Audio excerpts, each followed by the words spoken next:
Constructive interference होगी। ये देखें, ये कंस्ट्रक्टिव इंटरफेरेंस हो रही है, दोनों एटॉमिक ऑर्बिटल्स प्लस होके मॉलिक्यूलर ऑर्बिटल बना रहे हैं। ये कब होगा फिनोमेना? इससे जो मॉलिक्यूलर ऑर्बिटल बनेगा ना, वो बॉन्डिंग होगा। क्या होगा? बॉन्डिंग। देखें, दो तरह के मॉलिक्यूलर ऑर्बिटल्स बनने हैं, बॉन्डिंग और एंटी बॉन्डिंग। ठीक है, दो तरह की टाइप्स बनेंगी। कौन कौन सी बनेंगी? बॉन्डिंग और anti bonding molecular orbital. Bonding कब बनेंगे? जब दो एटॉमिक ऑर्बिटल्स कंस्ट्रक्टिव इंटरफेरेंस करेंगे।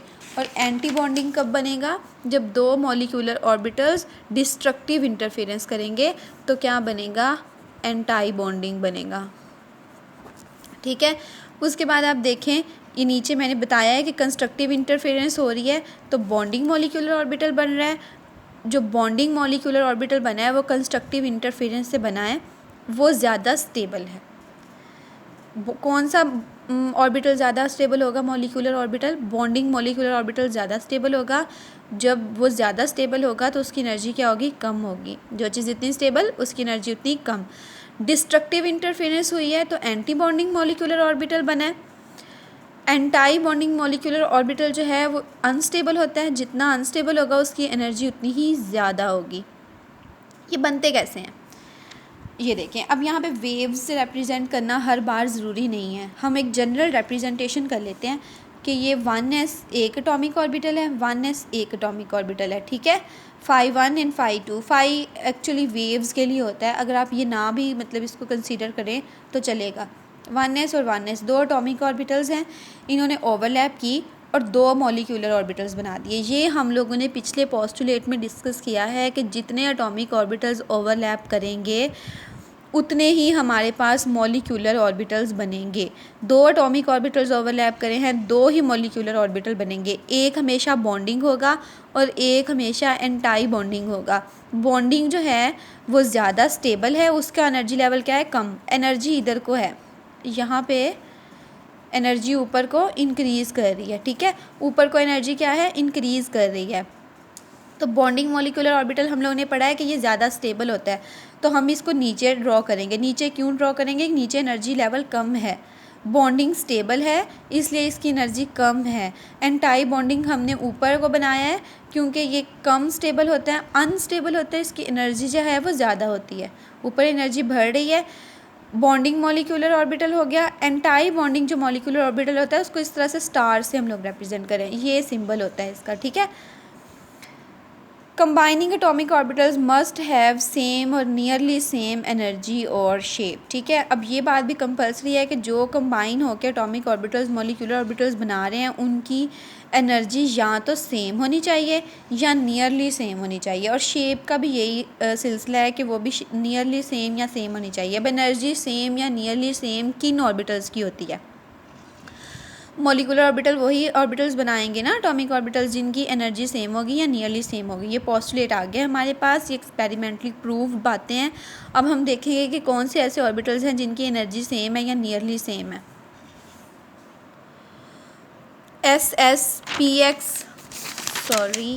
px py और px py pz pz, ये ही होती हैं हमारे पास ओवरलैपिंग एटॉमिक ऑर्बिटल्स की। हम लोगों ने पहले भी ये डिस्कस कर चुके हैं वीबीटी में। तो क्या होगा जी, हमारे पास शेप जो है वो px की px के साथ ओवरलैप कर रहा है, px की शेप तो सेम होती है। py के साथ ओवरलैप कर रहा है, py के साथ, ये दोनों ऑर्बिटल्स की भी शेप सेम होगी। py की और py की एक ही तरह के ऑर्बिटल्स हैं तो शेप दोनों की सेम होगी।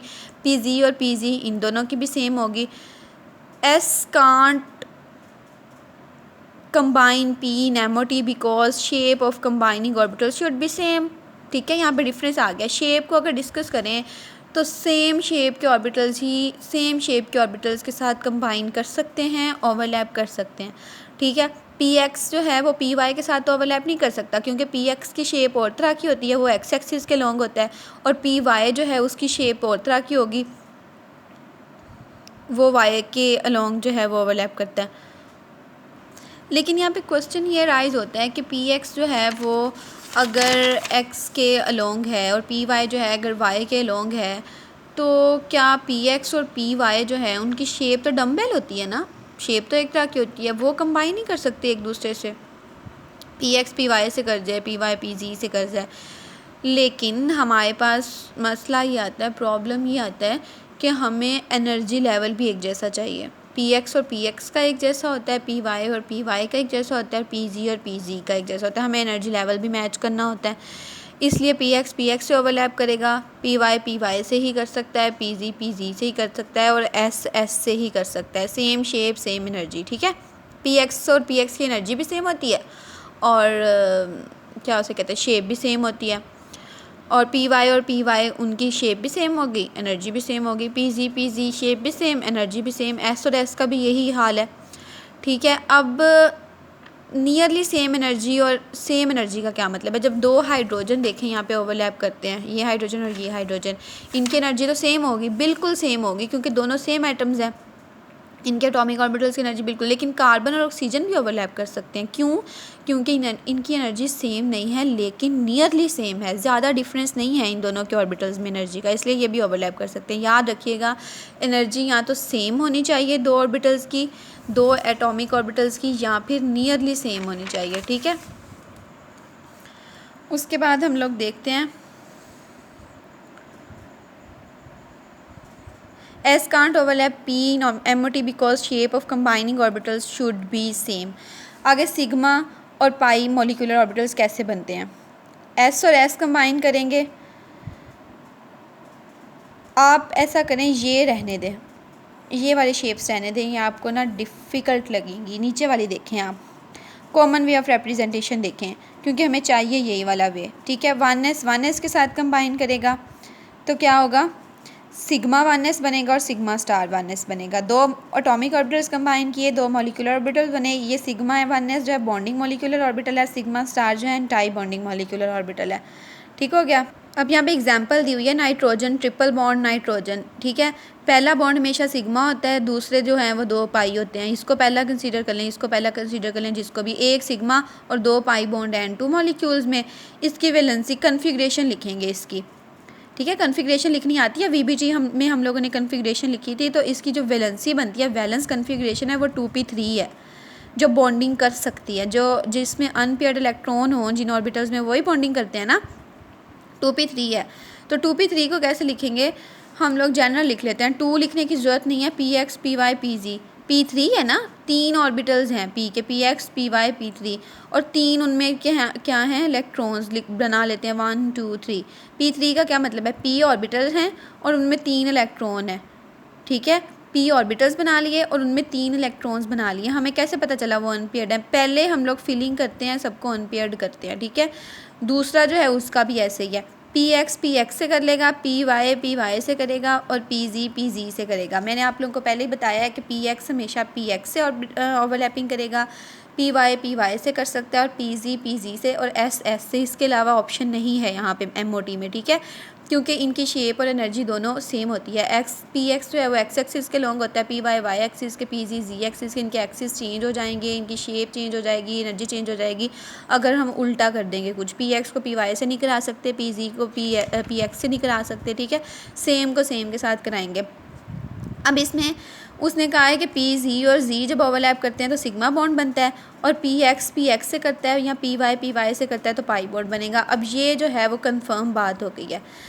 अब यहाँ पे pz लिखा है, ये अपनी मर्ज़ी होती है। सपोज़ आप ये भी कर सकते हैं कि px से करेगा तो सिग्मा बनेगा, और pz और py से करेगा तो वो पाई बॉन्ड बनेगा। ये एक्सिस के हिसाब से होता है कि हम लोगों ने सपोज़ करें कि ये वाला अगर एक्स एक्सिस लिया है तो हम कह सकते हैं कि px से करेगा तो सिग्मा बनेगा, और बाकी pz और py से पाई बनेंगे। लेकिन हम लोगों ने जो है इसको pz कह दिया है, तो हम कहेंगे कि pz से करेगा तो सिग्मा, px से करेगा या py से करेगा ओवरलैप तो पाई बॉन्ड बनेगा।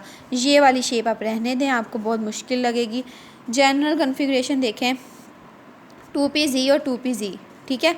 अब इसका 2pz और 2pz को ओवरलैप कराया हम लोगों ने, तो बॉन्डिंग और एंटाई बॉन्डिंग मॉलिक्यूलर ऑर्बिटल्स बन गए हैं। ये बॉन्डिंग है, ये एंटाई बॉन्डिंग है, ठीक है।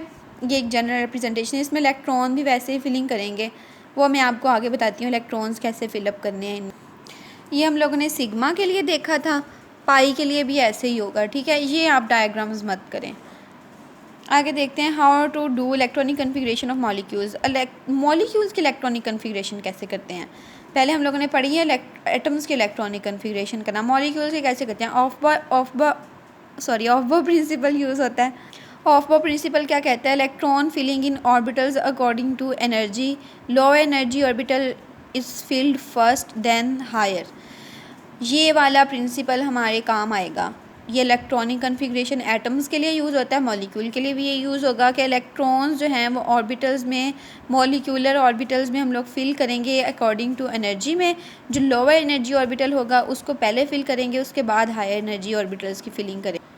आगे पॉली एक्सक्लूजन प्रिंसिपल है, one orbital can contain two electrons with opposite spin. ठीक है, मॉलिक्यूलर ऑर्बिटल में जब हम लोग फिलिंग करेंगे एक मॉलिक्यूलर ऑर्बिटल में, तो उसके जो इलेक्ट्रॉन्स होंगे उसको भी वैसे ही पेयर अप करना है कि ऑपोजिट स्पिन हो दोनों की। सेम मॉलिक्यूलर ऑर्बिटल में जो इलेक्ट्रॉन्स होंगे वो कभी भी सेम स्पिन के साथ पेयर अप नहीं हो सकते, उनकी स्पिन हमेशा ऑपोजिट होनी चाहिए।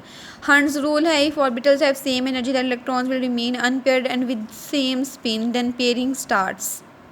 इसका मतलब होता है कि इलेक्ट्रॉन्स को पहले हम लोगों ने फिलअप करना है, जैसे हमने पीछे किया था ना, P3 था, तो पहले हम लोगों ने P बनाया, उसमें तीनों को अलग अलग हर एक में एक एक अनपेयर्ड करेंगे, फिर उसके बाद पेयरिंग स्टार्ट होगी। फॉर एग्जांपल P5 हो हमारे पास, हम क्या करेंगे, 3 ऑर्बिटल्स है ना P के, 1 2 3 इलेक्ट्रॉन्स पहले फिल किए, उसके बाद कितने बचे, P5 था, 2 इलेक्ट्रॉन्स बच गए, फिर पहले में ऑपोजिट स्पिन के साथ लगाएंगे, दूसरे में फिर एक एम्प्टी रह जाएगा। मतलब पहले इलेक्ट्रॉन्स को हम लोगों ने अनपेयर्ड रखना है, उसके बाद जो बचते हैं फिर उनकी फिलिंग करनी है। उसके बाद क्या है, N+L rule is not valid. N+L rule यहाँ पे मॉलिक्यूलर ऑर्बिटल की कन्फिग्रेशन के लिए वैलिड नहीं होगा। ठीक है, अब ये यहाँ पे क्या लिखा है, π2px is equal to π2py energy. ये तो हमें पता है कि π2px की एनर्जी और π2py की एनर्जी हमेशा बराबर होती है। ठीक है, और ये इलेक्ट्रॉन्स उन्होंने फिल करके दिखाए हुए हैं। ये बहुत ही इंपॉर्टेंट सेक्शन है, ठीक है, इसको आपने गौर से सुनना है, बहुत गौर से। If we have less than और equal to 14 electronic configuration then configuration.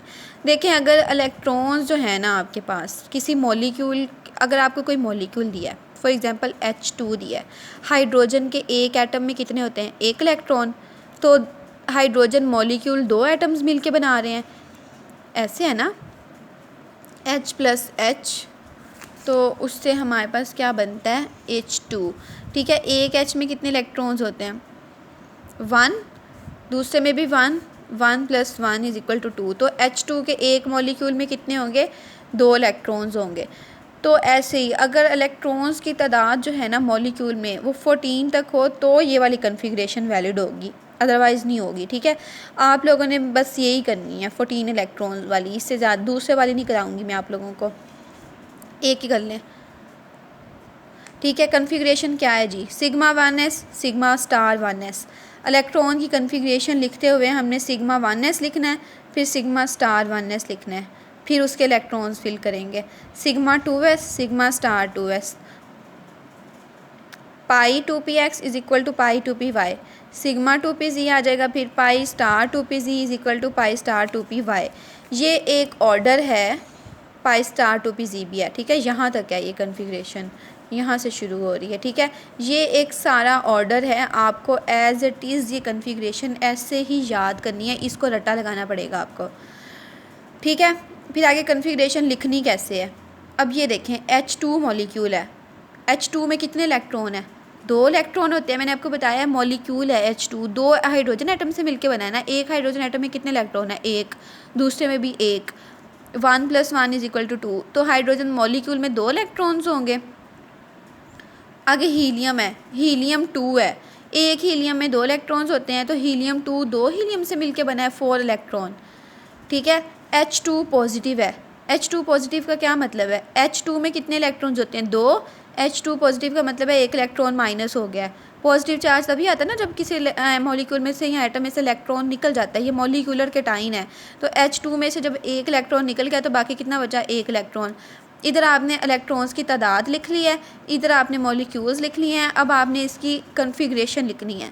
Configuration कैसे लिखेंगे, कन्फिग्रेशन की तरतीब क्या होनी चाहिए, ये होनी चाहिए। ठीक है, सबसे पहले लिखेंगे σ1s, σ1s एक ऑर्बिटल में कितने आते हैं, मैक्सिमम 2 इलेक्ट्रॉन्स आ सकते हैं ना, तो 2 आ गए इधर, तो इसकी कन्फिग्रेशन क्या हो गई, पूरी होगी। H हीलियम 2 है, ठीक है, इसके 4 इलेक्ट्रॉन्स हैं, तो 1s2 sigma 1s2 sigma star 1s2, 2 electron इसमें आगे, 2 इलेक्ट्रॉन इसमें आगे, 4 पूरे हो गए। एक ऑर्बिटल में मैक्सिमम 2 इलेक्ट्रॉन्स आ सकते हैं, उससे ज़्यादा नहीं आ सकते। 2 यहाँ पे आगे, 2 यहाँ पे आगे, 4 हो गए, तरतीब पूरी हो गई। उसके बाद आगे कन्फिग्रेशन लिखने की ज़रूरत नहीं है क्योंकि इलेक्ट्रॉन्स पूरे हो गए हमारे पास। थर्ड आ गया H2 पॉजिटिव, ठीक है, इसमें एक इलेक्ट्रॉन होता है सिग्मा 1s1। यहाँ तक ये बात पूरी होगी। अब उसके बाद वो कहता है कि बॉन्ड ऑर्डर क्या है। बॉन्ड ऑर्डर या number of bonds, bond order का मतलब होता है किसी मॉलिक्यूल में नंबर ऑफ़ बॉन्ड्स कितने हैं, NB minus NA divided by 2। NB का क्या मतलब है, number of electrons in bonding orbital minus NA का मतलब है number of electrons in anti bonding orbital divided by 2। जितने बॉन्डिंग ऑर्बिटल में इलेक्ट्रॉन्स होंगे उसको माइनस कर देंगे एंटाई बॉन्डिंग में जितने इलेक्ट्रॉन्स होंगे उससे, ठीक है, उसको डिवाइड कर देंगे 2 पे, तो हमारे पास नंबर ऑफ़ बॉन्ड्स आ जाएगा। अब इन तीनों की जिनकी कन्फिग्रेशन लिखी है H2 He2 और H2 पॉजिटिव, इनका हम लोग बॉन्ड ऑर्डर निकालेंगे, ठीक है। ये फार्मूला जहन में रखना है, इसी के लिहाज से बॉन्ड ऑर्डर निकालना है। बॉन्डिंग में से माइनस कर देना है एंटी बॉन्डिंग वाले इलेक्ट्रॉन्स, ठीक है। इसके H2 के जो है वो बॉन्डिंग में कितने हैं, ये बॉन्डिंग है ना, ये सिग्मा 1s2 है, ये बॉन्डिंग है। एंटाई बॉन्डिंग को हम लोग स्टार से जाहिर करते हैं। जिन ऑर्बिटल्स मॉलिक्यूलर ऑर्बिटल्स के ऊपर यूँ स्टार बना होता है उसका मतलब होता है वो एंटाई बॉन्डिंग है, और जिनके ऊपर स्टार नहीं होता वो होते हैं बॉन्डिंग। बॉन्ड ऑर्डर H2 का क्या होगा, 2 है बॉन्डिंग में, एंटाई बॉन्डिंग में कोई है ही नहीं, -0 डिवाइडेड बाई 2, तो हमारे पास 1 आंसर आ गया। इसका बॉन्ड ऑर्डर 1 है, मतलब इसमें नंबर ऑफ़ बॉन्ड्स कितने हैं, 1 है। ऐसे होगा ना, हाइड्रोजन हाइड्रोजन एक ही बॉन्ड है, ठीक है, और मॉलिक्यूल बन गया है। उसके बाद हम लोग देखते हैं हीलियम 2, 2 इसके बॉन्डिंग में है इलेक्ट्रॉन्स, 2 ही एंटाई बॉन्डिंग में है। 2 - 2 divided by 2, 0 divided by 2 0। Molecule does not exist, क्यों नहीं एग्जिस्ट करता मॉलिक्यूल, क्योंकि इसका बॉन्ड ऑर्डर 0 है। H2 पॉजिटिव भी ऐसे ही कर लेते हैं, एक बॉन्डिंग में है, एंटाई बॉन्डिंग में कोई भी नहीं है, डिवाइडेड बाई 2, तो 0.5 में इसका आंसर आ गया। इसका बॉन्ड ऑर्डर कितना है, 0.5 है। तो बॉन्ड ऑर्डर भी हमें पता लग गया कि बॉन्डिंग कन्फिग्रेशन लिखेंगे, कन्फिग्रेशन लिखने के बाद जो बॉन्डिंग मॉलिक्यूलर ऑर्बिटल होंगे, बॉन्डिंग मॉलिक्यूलर ऑर्बिटल में जितने इलेक्ट्रॉन्स होंगे उसको माइनस कर देंगे जितने electrons anti bonding molecular orbital में होंगे, फिर डिवाइडेड बाई 2 कर देंगे तो वो बॉन्ड ऑर्डर आ जाएगा। हीलियम जो है उसका बॉन्ड ऑर्डर 0 निकला है, इसका मतलब है कि इसमें कोई बॉन्ड है ही नहीं। बॉन्ड नहीं है तो इसका मतलब है ये मॉलिक्यूल एग्जिस्ट ही नहीं करता। जिसका बॉन्ड ऑर्डर 0 हो उसका मतलब होता है कि ये मॉलिक्यूल एग्जिस्ट ही नहीं करता। बॉन्ड ऑर्डर हमें नंबर ऑफ़ बॉन्ड्स बताता है ना, जब बॉन्ड ऑर्डर ही 0 है, उसमें कोई बॉन्ड ही प्रेजेंट नहीं है, तो इसका क्या मतलब है कि मॉलिक्यूल एग्जिस्ट ही नहीं करता। आगे स्टेबिलिटी देखते हैं मॉलिक्यूल की। Bond order is directly proportional to stability, जितना ज़्यादा बॉन्ड ऑर्डर होगा उतना ही कोई मॉलिक्यूल स्टेबल होगा। अब यहाँ पे देखें इन तीनों में से सबसे ज़्यादा स्टेबल कौन है और कम स्टेबल कौन है। बॉन्ड ऑर्डर सबसे ज़्यादा किसका है, इन तीनों में से H2 मॉलिक्यूल का बॉन्ड ऑर्डर 1 है, ये सबसे ज़्यादा है। उससे कम H2 पॉजिटिव का है और हीलियम 2 का तो है ही नहीं। तो सबसे ज़्यादा स्टेबल कौन होगा, H2, उसके बाद H2 पॉजिटिव और थर्ड नंबर पे ये आएगा। जितना ज़्यादा बॉन्ड ऑर्डर उतनी ज़्यादा स्टेबिलिटी होगी मॉलिक्यूल की। जितना ज़्यादा बॉन्ड ऑर्डर होगा उसका मतलब है उतने ही उसमें नंबर ऑफ़ बॉन्ड्स हैं और उतना ही वो स्टेबल होगा। जितने नंबर ऑफ़ बॉन्ड ज़्यादा होंगे उतनी स्टेबिलिटी होगी, उतना ही ज़्यादा बॉन्ड ऑर्डर होगा। VBT does not explain stability of molecule, ये तो हमें पता है, हम पहले पढ़ चुके हैं। अब ऊपर वालों का स्टेबिलिटी ऑर्डर लिखें, कैसे लिखेंगे। इसका स्टेबिलिटी यूँ आएगी, बॉन्ड ऑर्डर सबसे ज़्यादा H2 का था इसलिए स्टेबिलिटी भी इसी की ज़्यादा है। उसके बाद H2 पॉजिटिव आया था, उसकी स्टेबिलिटी इससे कम होगी। H2 नेगेटिव जो है उसकी सबसे कम बॉन्ड ऑर्डर आता है इसलिए उसकी स्टेबिलिटी सबसे कम आएगी, ठीक है। H2 नेगेटिव जो है उसको भी हम लोगों ने ऐसे ही करना है जैसे बाकियों की हम लोगों ने कन्फिग्रेशन लिखी थी। H2 नेगेटिव में कितने इलेक्ट्रॉन्स होंगे, 2 तो हो गए वैसे ही H2 मॉलिक्यूल के। थर्ड नेगेटिव चार्ज है तो इसमें 3 इलेक्ट्रॉन होंगे इस मॉलिक्यूल में, तो तीनों की हम लोग कन्फिग्रेशन लिखेंगे तो क्या आएगी। अब यहाँ पे तो आ गई हमारे पास प्रॉब्लम। H2 नेगेटिव की हम लोगों ने कन्फिग्रेशन लिखी है, sigma 1s2 sigma star 1s। ठीक है, ये इसकी कन्फिग्रेशन आई है। 3 इसमें नंबर ऑफ़ इलेक्ट्रॉन्स होते हैं, इसमें 2 आ गए, एंटाई बॉन्डिंग में 1 आ गया, 2 माइनस 1 डिवाइडेड बाय 2, 1/2 0.5।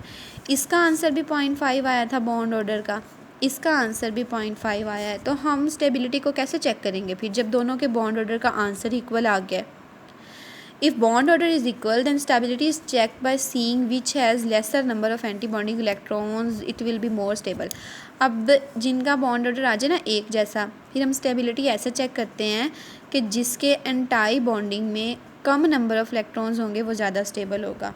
अब इसके एंटाई बॉन्डिंग में कितने इलेक्ट्रॉन्स हैं, 1 है, ठीक है। और H2 पॉजिटिव जो था उसके एंटाई बॉन्डिंग में 0 थे, तो किसके एंटाई बॉन्डिंग में कम इलेक्ट्रॉन्स हुए, H2 पॉजिटिव के ना।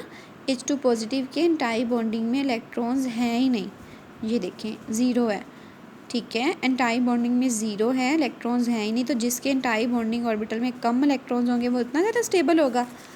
तो इस वजह से हम लोग H2 पॉजिटिव को पहले लिखेंगे, ये ज़्यादा स्टेबल है क्योंकि इसके एंटाई बॉन्डिंग में जो इलेक्ट्रॉन है वो कम है, 0 है। इसके एंटाई